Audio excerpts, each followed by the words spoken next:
Hello friends, आपका स्वागत study career में। फ्रेंड्स, हमने यूपी पीसीएस आरओ की सीरीज चालू की थी जिसमें प्रीवियस ईयर क्वेश्चन देखा था, जिसमें हमने 2018 का पेपर सॉल्व कर लिया है।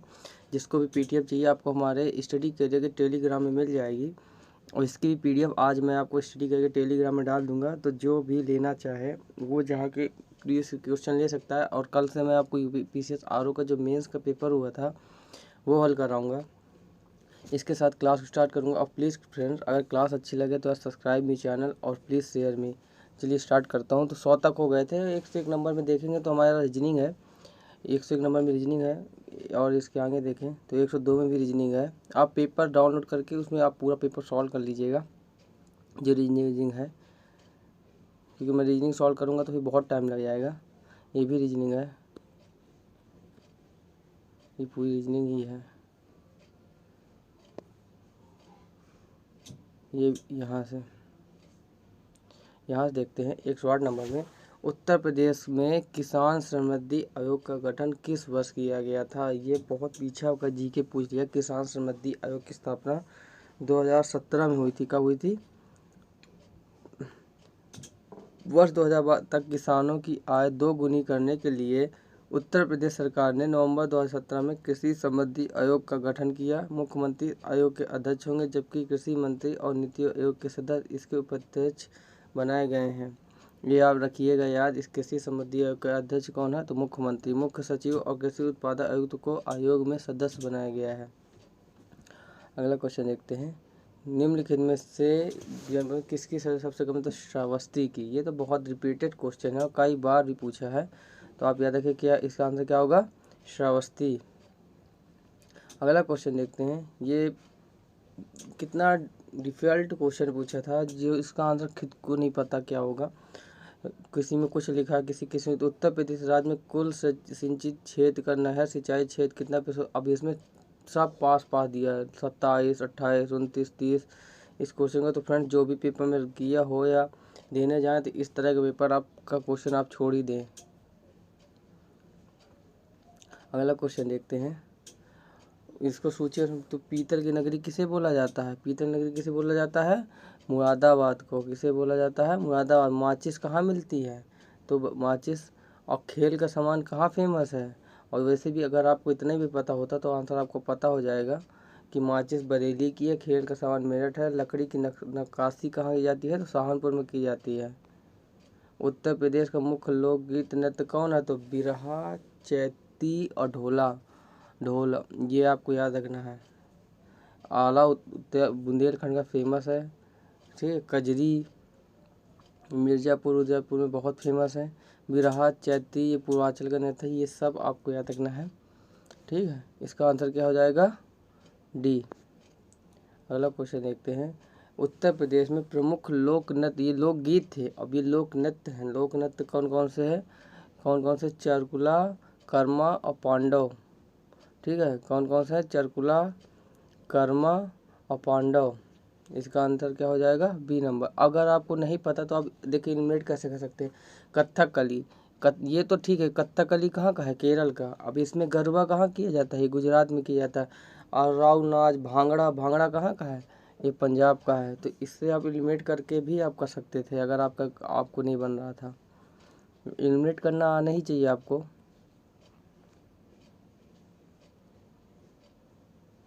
व्यापार सुविधा केंद्र, देखिए मैंने कहा था ना कि जो वो पेपर पूछा था वही क्वेश्चन उठा के पूछ दिया। व्यापार सुविधा केंद्र एवं क्राफ्ट म्यूजियम की स्थापना उत्तर प्रदेश के जनपद में। देखिए मैंने कहा भी था कि इतना भी याद रखेंगे व्यापार सुविधा केंद्र बन जाएगा। व्यापार सुविधा केंद्र और क्राफ्ट दीनदयाल हस्तकला संकुल की स्थापना उत्तर प्रदेश के जनपद वाराणसी में हुई थी। ये वही दिया जो मैं पिछले बता चुका हूँ आपको। इफ्को यूरिया कारखाना उत्तर प्रदेश के किस शहर में स्थित है? तो आंवला में। कहाँ स्थित है? आंवला में। कहाँ स्थित है? आंवला में। और ये दोनों नाम याद रखिएगा, आंवला और फूलपुर, ये दोनों बहुत पूछे जाते हैं। आंवला और फूलपुर ये दोनों आप याद रखिएगा। ये अब यहाँ से पॉलिटी चालू हो गई है। तो अगर नागरिकता की बात करें तो कौन से भाग में है? 2 में। संघ संसदीय क्षेत्र में कौन से? 5 में। नागर पालिका 10 के 9 के ए में। और निर्वाचन 1 में। संघ राज्य क्षेत्र 7 में नहीं, और ये 8 में है। कितने में है? और ये इसमें कोई के ना सूची अनुसूची निरस्त की बात की गई है, तो आपका आंसर क्या हो जाएगा, बी नंबर। राज्य कार्यपालिका शक्ति का प्रयोग संसद के कानूनों तथा राज्य में लागू कानूनों का अनुपालन सुनिश्चित करने हेतु होता है। अपनी कार्यपालिका शक्तियों का प्रयोग करके भारत सरकार राज्यों को आवश्यक निर्देश दे सकती है, बिल्कुल सत्य बात है। और कथन भी इसका वो कर रहा है, तो इसका आंसर क्या हो जाएगा, ए नंबर। आर्टिकल 256 स्पष्ट करता है कि प्रत्येक राज्य की कार्यपालिका शक्ति का इस प्रकार प्रयोग किया जाएगा जिससे सांसद द्वारा बनाई गई विधियों का ऐसी विद्यमान विधियों का जो उस राज्य में लागू अनुपालन सुनिश्चित रहे, और संघ की कार्यपालिका शक्ति का विस्तार किसी राज्य को ऐसे निर्देश देने तक होगा जो भारत सरकार को इस प्रयोजन के लिए आवश्यक प्रतीत हो। अतः स्पष्ट है कि कथन कांड दोनों सही हैं।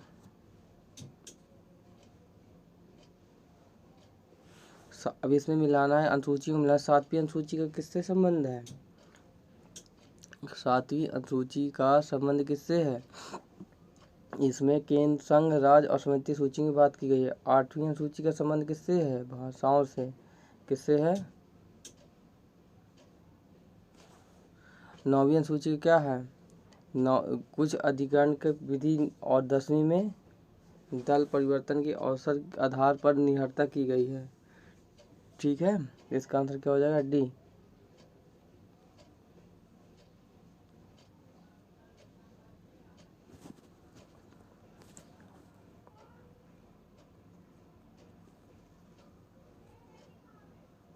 अंतरराज्य परिषद की स्थापना कब हुई थी, 1990 में। केंद्र राष्ट्रीय विकास परिषद की स्थापना 1954 में, 1952 में हुई थी। 6 अगस्त 1952 की हुई थी। 15 मार्च राष्ट्रीय योजना की स्थापना हुई थी। केंद्रीय सतर्कता 1964 में। राष्ट्रीय मानव अधिकार की स्थापना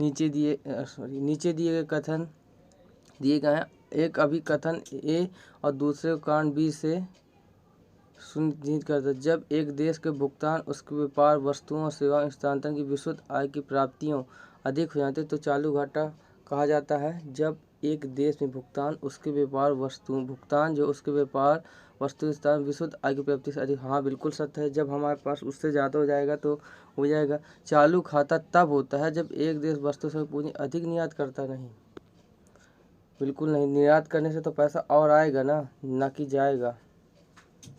ठीक है, अगला क्वेश्चन देखते हैं। वही चीज लिखी है। हरित बॉन्ड के संबंध में निम्न में कौन सा कथन सत्य नहीं है। हरित बॉन्ड निवेश केवल जलवायु मित्र परियोजनाओं में होता है। हरित बॉन्डों का सर्वप्रथम 2007 में यूरोपीय निवेश नहीं, ये गलत है। इसका आंसर ये बी नंबर, इसका गलत है। हरित बॉन्ड वित्तीय बाजार इनोवेशन है। हरित बॉन्ड स्थित बाजार प्रतिफल के अल्पकालिक परिपक्वता में निवेश करता है, ये भी सही है। इसका आंसर क्या, सॉरी मैं गलत बता गया, इसका आंसर डी होगा। डी होगा इसका आंसर। इसका आंसर क्या होगा, डी होगा। हरित बॉन्ड के संबंध में निम्न में से कौन सा कथन सत्य नहीं है। मेरी नोट में ये गलत लिखा था, यूरोपीय बैंक की जगह वर्ल्ड बैंक लिख गया था। हरित बॉन्ड ग्रीन बॉन्ड भी नियमित तौर पर जारी होने वाला अन्य बॉन्डों की तरह होता है। अंतर सिर्फ इतना है कि इसे सिर्फ पर्यावरण अनुकूल परियोजनाओं के वित्त पोषण हेतु ही निर्धारित किया जा सकता है, जैसे अच्छा ऊर्जा, स्वच्छ परिवहन, सतत जल प्रबंधन के क्षेत्र में। हरित बॉन्ड और ग्रीन बॉन्ड एक दीर्घकालिक वित्तीय बाजार नवाचार है, और ये अल्पकालिक लिखा है, ये अल्पकालिक है और ये दीर्घकालिक है, जो सर्वप्रथम वर्ष 2007 में यूरोपीय निवेश बैंक और 2008 में विश्व बैंक ने जारी। मैंने कहा ना, मेरे नोट्स में थोड़ा उल्टा लिख गया है, इस वजह से। मेरे सर ने यूरोपीय निवेश बैंक नहीं लिखाया था जब मैं पढ़ा था उस ज़माने में। अगला क्वेश्चन देखते हैं, ये भी करंट अफेयर क्वेश्चन है। अगला क्वेश्चन देखेंगे, कथन शिक्षा संस्कृति के लिए सांस्कृतिक संसाधन और प्रशिक्षण केंद्र CCRT की स्थापना 1979 में की गई थी। बिल्कुल सही है। CCRT का उद्देश्य शिक्षा को संस्कृति में जोड़ना था। ये भी सही है। तो इसका आंसर क्या हो जाएगा? ए। शिक्षा एवं संस्कृति के लिए सांस्कृतिक संसाधन एवं प्रशिक्षण केंद्र CCRT की स्थापना वर्ष 1979 में की गई थी। CCRT का उद्देश्य शिक्षा को संस्कृति से जोड़ना था।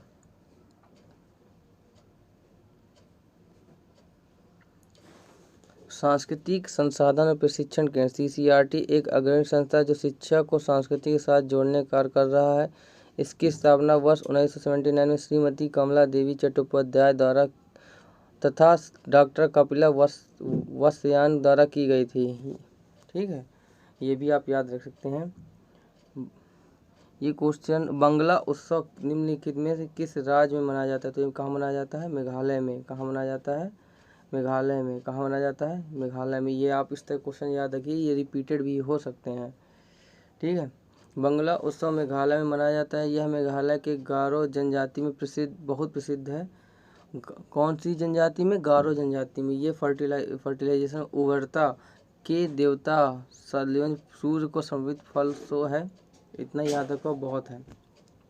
जीवाश्म ईंधन में एकमात्र ऊर्जा का चरम स्रोत है तो सूर्य। कौन सा है? कौन सा है? सूर्य। परिस्थिति तंत्र का प्रेरक बल कौन सा? परिस्थिति तंत्र का सौर ऊर्जा। कौन है? सौर ऊर्जा।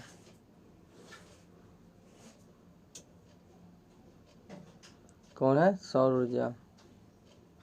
निम्नलिखित में से कौन सा लौह धातु के क्षयकरण में आवश्यक ही होता है? तो क्या होता है? ऑक्सीजन और नमी। कौन सा होता है? ऑक्सीजन और नमी। निम्नलिखित में से, क्योंकि उसमें जंग कैसे लगती है? ऑक्सीजन और नमी की वजह से तो लग जाती है। क्षयकरण के लिए ऑक्सीजन तत्व की आवश्यकता है, तो इसे लोहे के जंग लगना भी कहते हैं। ठीक है यार फ्रेंड्स, बहुत मेहनत करता हूँ यार सॉल्व करने में। कोई गलती रह जाए प्लीज़, पढ़ाने में कोई भी लॉस हो यार तो बता देना। अपनी उन गलतियों को मैं सुधारूंगा, पर यार प्लीज़ सपोर्ट मी यार। है अगला क्वेश्चन है, निम्नलिखित में से कौन सा पदार्थ पृथ्वी पर प्राकृतिक रूप से पाया जाने वाला सबसे कठोर पदार्थ है? तो ये तो कब से पता है? हीरा। ये तो बहुत रिपीटेड क्वेश्चन है। कौन सा? हीरा। कार्बन का अपर रूप है। अगला क्वेश्चन देखते हैं, महासागर में डूबी हुई वस्तुओं की स्थिति जानने के लिए कौन सा यंत्र उपयोग होता है? तो सोनार। ये भी बहुत बार पूछ चुका है। ऐसे क्वेश्चन ना फ्रेंड कभी गलत नहीं होने चाहिए, कभी नहीं गलत होना चाहिए हमारे। अगर यही और ये किसमें का करते हैं? तो अल्ट्रावायलेट करने में। कौन सा? वैश्विक तरंगों पर प्रयुक्त होते हैं। ये भी याद रखना यार, ये पूछ चुका है। किसमें होता है? रामसर सम्मेलन किससे संबंधित है? तो वेटलैंड से। किससे है? वेटलैंड से। चलिए डिटेल पढ़ लेते हैं। रामसर सम्मेलन आर्द्र भूमियों के संरक्षण से संबंधित है। रामसर ईरान में अवस्थित नगर है। 2 फरवरी 1971 में हुई यह बैठक के बाद इस कन्वेंशन की नींव पड़ी तथा 1975 में यह पूर्णतः क्रियान्वित हुआ। रामसर में हुई बैठक के कारण ही इसे रामसर कन्वेंशन के नाम से जाना जाता है। रामसर सूची अंतर्राष्ट्रीय महोत्सव की वेटलैंड की सूची। इस सूची में वर्तमान में भारत कुल अब बढ़ गई हैं। तो कब हुई थी ये भी याद रखना। वेटलैंड कब मनाया जाता है? 2 फरवरी की बैठक होने 2071 से मनाया जा रहा है। और भारत कब शामिल हुआ था? 1975 में शामिल हुआ था। इसको देखते हैं। सूची 1 सूची से मिलन है। विटामिन के। विटामिन क्या है? अल्फा। क्या होगा? तो इसका आंसर तो डी हो जाएगा अगर इतना ही पता है। विटामिन सी किस में पलता है? नींबू में। विटामिन ई किस में मिलता है? किस में मिलेगा? गेहूँ, भूड़, तेल में। और विटामिन डी कार्य तेल में। नपुंसक किससे? विटामिन ई कमी से होता है ना। तो ठीक है, अब आप समझदार हो। लाल लाठी क्लब की स्थापना किसने की थी? तो बाल गंगाधर तिलक ने की थी। किसने? बाल गंगाधर तिलक ने की थी। लाठी क्लब, हिंदू अखाड़ा, ये दोनों याद रखना। हिंदू अखाड़ा भी पूछ सकता है। गणपति महोत्सव, शिवाजी महोत्सव आदि स्थापना बाल गंगाधर तिलक ने की थी। ईश्वर के बारे में सोचने के लिए मेरे पास वक्त नहीं है, क्योंकि अभी इस धरती में बहुत काम किया जाना। उपरोक्त में से किसने कहा था? स्वामी ईश्वरचंद विद्यासागर ने। किसने कहा था? स्वामी ईश्वरचंद विद्यासागर ने। ईश्वर है या नहीं, यह पूछ जाने वाला पर विद्यासागर का जवाब था, ईश्वर के बारे में सोचने के लिए मेरे पास वक्त नहीं, क्योंकि अभी इस धरती में बहुत काम किया जाना है। ये कथन किसका है? स्वामी ईश्वरचंद विद्यासागर का। आप याद रखोगे क्योंकि ये फिर रिपीटेड हो सकते हैं। अभी स्टेट पीएससी का पेपर है 21 का, उसमें भी आ सकता है। आरओ का भी पेपर है, क्योंकि ये बनाती वही संस्था है।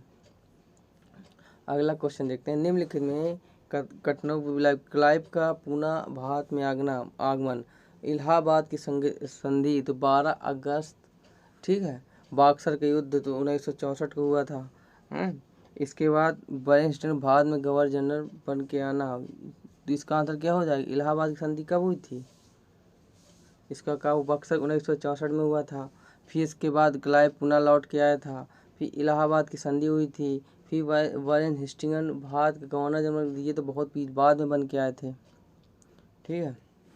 बक्सर का कब हुआ था? 22/1964 को। क्लाइव कब आए थे? 3 मई 1965 को। एक अवध की संधि हुई थी, एक इलाहाबाद की संधि हुई थी। इलाहाबाद की संधि 12 अगस्त 1965 को हुई थी। जो अवध की संधि हुई थी 16 अगस्त 1965 को हुई थी, मतलब 4 दिन बाद। तो आप ये याद रख सकते हैं। बक्सर का युद्ध कब हुआ था? 22 अक्टूबर भी याद रहेगा तो हो जाएगा। क्लाइव पुनाबाद कब आया लौट के? तो 3 मई 1965, ठीक है। ये अपने आप में अगर आपको नहीं भी पता तो इतना भी पता होता कि तीसरे के बाद दूसरा आएगा, क्योंकि बक्सर का युद्ध तो पहले हुआ था, फिर इलाहाबाद संधि आई थी, तो तीसरे के बाद दूसरा इसमें भी है।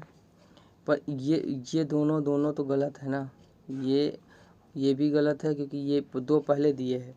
अब इसमें इसी बस में आपका 50-50 लगा, क्योंकि क्लाइव का पुनः बाद में होगा नहीं। इतना डेप्थ में डेट सहित कब टफ है अपने आप में याद करना। अगला क्वेश्चन देखते हैं।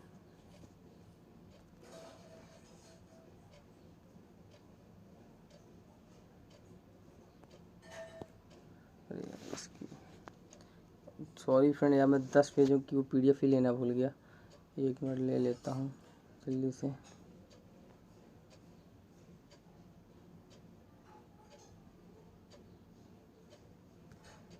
ले लिया, हाँ ये ले लिया। ये अब इसका आंसर क्या होगा? देखिए इलाहाबाद की संधि फिर पूछ ली, तो इलाहाबाद संधि कब हुई थी? तो 1765 को। एक्स चापल संधि कब हुई थी? तो 1948 में। इलाहाबुद्दीन दरबार मद्रास कब हुआ था? तो 1946। डुप्ले की पदोक्ति कब हुई थी? तो 1954 में। इसका आंसर क्या हो जाएगा? B number. इलाहाबाद संधि 70 पर, एक्स चापल की संधि 70 में, इलाहाबुद्दीन 46 में, ठीक है। अगला क्वेश्चन देखते हैं। इसी तरह फ्रेंड्स आपको पेपर में याद होना चाहिए, बिल्कुल रट्टा होना चाहिए, बिल्कुल दिमाग। रज नामक किस हिंदू ग्रंथ का फास्ट? तो महाभारत का है। ये तो बहुत बार रिपीटेड है, फिर से रिपीट कर दिया। किसका है? निम्नलिखित युद्धों का पर विचार कीजिए, उन्हें उनके क्रम से मिलाइए। तो कन्नौज के युद्ध, चंदेरी को। कन्नौज का युद्ध कब था? 1940 में। और चंदेरी का युद्ध कब था? तो 1939 में। तालीकोट का कब हुआ था? तो 1565 में। चौसा का युद्ध कब हुआ था? 1939 में। चंदेरी का युद्ध 1931 में हुआ था, 1928 में। ये बाबर का युद्ध था, जब उसने 4 युद्ध लड़ते, पानीपत का, एक चंदेरी का, एक घाघरा का, एक खानवा का, उन्हीं चंदेरी का। तो पहला क्या हो जाएगा? B number. क्या होगा? बी। फिर इसके बाद होगा चौसा का युद्ध, फिर इसके बाद आएगा कन्नौज का युद्ध, फिर इसके बाद आएगा तालीकोटा का युद्ध। इसका आंसर क्या हो जाएगा? B number. अगला क्वेश्चन देखते हैं। निम्नलिखित घटनाओं में कालक्रम व्यवस्थित कीजिए। इसमें फ्रेंड्स आपको बहुत ही इस तरह क्रम पूछे जाएंगे, आपको बिल्कुल याद होना चाहिए। ये क्रम तो आने ही आने पक्का श्योर है। तो निम्नलिखित घटनाओं को उनके कालक्रम अनुसार व्यवस्थित कीजिए और नीचे दिए कोट से सही उत्तर का चयन कीजिए। गांधी विन का समझौता कब था? 5 मार्च 1931। पूना एक्ट कब हुआ? 24 सितंबर 1932 को। पूर्ण राष्ट्रीय मांग की गई थी, कब की गई? तो 5 मार्च 31 दिसंबर 1929 को सविनय अवाग आंदोलन कब हुआ था? तो 12 मार्च 1930 को। ठीक है,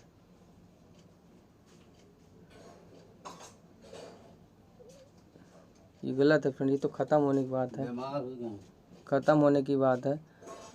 ठीक है, तो इसका आंसर क्या हो जाएगा? ए नंबर।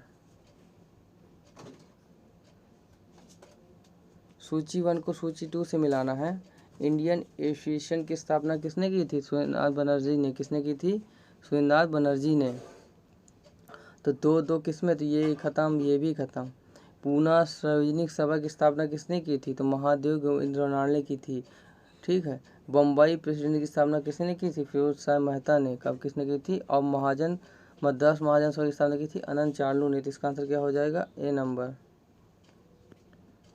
इंपीरियल गजेटियर के संकलनकर्ता कौन थे? तो विलियम विल्सन हंटर कौन थे? विलियम विल्सन हंटर कौन थे? हंटर। इंपीरियल गजेटियर की संकलनकर्ता कौन थे? विलियम विल्सन बिल्टन थे। तो इसका आंसर क्या हो जाएगा? B number. फ्रेंड्स, कोई भी गलती रही हो यार, कोई भी मिस्टेक रही हो तो उसके लिए सॉरी। मैं भी आपके जैसे एक व्यक्ति हूँ यार, कभी कुछ हो जाए। पर हाँ, मैंने पढ़ाया सही और आंसर भी सही बताया। कल मैं आपको यूपी पीसीएस मेंस का पेपर कराऊंगा। प्लीज़ सपोर्ट मी यार, और प्लीज़ वीडियो को शेयर करो अगर वीडियो अच्छा लगे। और फ्रेंड, जिसको भी इस PDF चाहिए आपको इसकी, तो आप हमारे टेलीग्राम स्टडी करियर में जाके वहाँ से ले सकते हैं। इसके बाद क्लास एंड करूँगा। थैंक यू, जय हिंद।